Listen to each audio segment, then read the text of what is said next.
इंसान अवैध संबंधों में इतना लिप्त हो जाता है कि उसे ना अपना परिवार दिखता है, ना अपने बच्चे दिखते हैं, ना अपने माँ बाप दिखते हैं। दोस्तों, इसे अवैध संबंधों में लोग जो पढ़ते हैं, उस अवैध संबंध को वो प्यार का नाम देते हैं और प्यार के नाम को बदनाम करते हैं।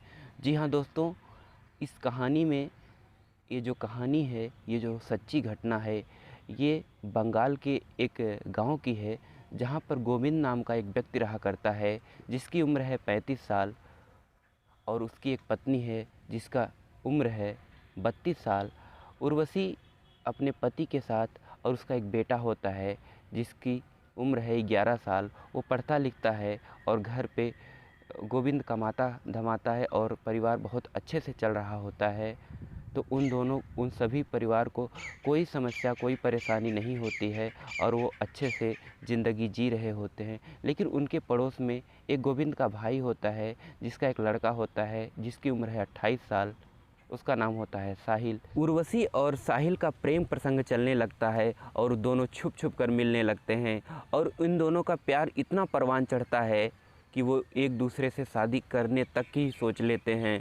और गोविंद को उसकी जो औरत थी उर्वशी, वो उससे कोई मतलब नहीं रखती थी और उससे मुलाकात भी नहीं करती थी। वो उससे झगड़े हमेशा करती रहती थी और उस गोविंद को थोड़ा बहुत तो शक था, कहीं न कहीं मेरी पत्नी किसी मर्द के संपर्क में आ गई है और उससे गलत काम कर रही है। लेकिन वो अपने शक पर पूरी तरीके से पुख्ता नहीं था, इसलिए वो अपनी पत्नी को कुछ नहीं बोलता था। और इसलिए नहीं बोलता था, वो सोचता था घर में अनायास ही लड़ाई झगड़े होंगे, तो इसलिए वो घर में किसी को कुछ भी नहीं कहता था। लेकिन एक दिन की बात है, वो कमाने के लिए बाहर गया हुआ था, तभी उसके भाई का लड़का साहिल आता है और उर्वशी के बेड पर जाता है और उससे निर्वस्त्र होकर उससे संबंध बनाने लगता है। तभी उसका लड़का स्कूल से आ जाता है, उर्वशी का लड़का स्कूल से आता है, तो वो देखता है कि उसकी माँ निर्वस्त्र होकर के, नग्न होकर के बेड पर पड़ी हुई है और उसका चाचा उसके साथ गलत काम कर रहा है। ये सारी चीज़ें देख कर के उसके पैरों के तले से जमी खिसक जाती है और वो कुछ नहीं कहता है, वो चुपचाप जा कर के अपने रूम में बैठ जाता है। ये दोनों देखते हैं कि उसका लड़का उनको ऐसे कृत्य करते हुए देखता है, तो उन लोगों को डर सताने लगता है और वो जाते हैं और उसके साथ कुछ ऐसा करते हैं कि वो वहाँ पर मिलता नहीं है। और जब शाम को गोविंद आता है तो वो देखता है कि उसका लड़का कहीं भी मिलता नहीं है। वो बहुत खोजता है और अपनी पत्नी उर्वशी से पूछता है कि मेरा लड़का कहाँ है। वो कहता ही है कि वो कहीं खेलने गया होगा, शाम तक आ जाएगा। शाम भी होती है लेकिन उसका लड़का नहीं आता है। जब उसको पूरी तरीके से शक हो जाता है कि मेरे लड़के के साथ कुछ अनहोनी हो गई है, तो वो जाता है नज़दीकी पुलिस थाने में, कंप्लेन लिखाता है। और जब पुलिस वाले पूछते हैं तो मैं किस पर शक है, तो वो बताता है कि मुझे अपनी पत्नी और मेरे भाई का लड़का जिसका नाम है साहिल, उस पर शक है।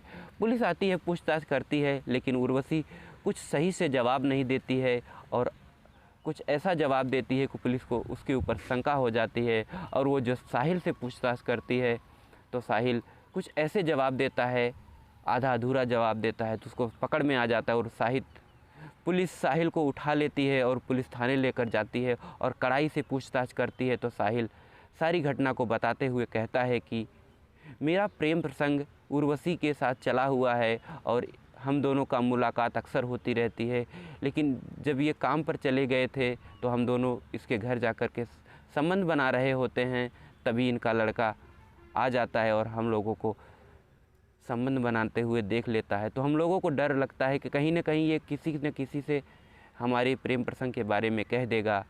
तो हम दोनों इसको मारने का प्लान बनाते हैं और मैं इसे घुमाने के लिए नदी के किनारे जाता हूँ और नदी में धक्का दे देता हूँ और वो डूबकर मर जाता है।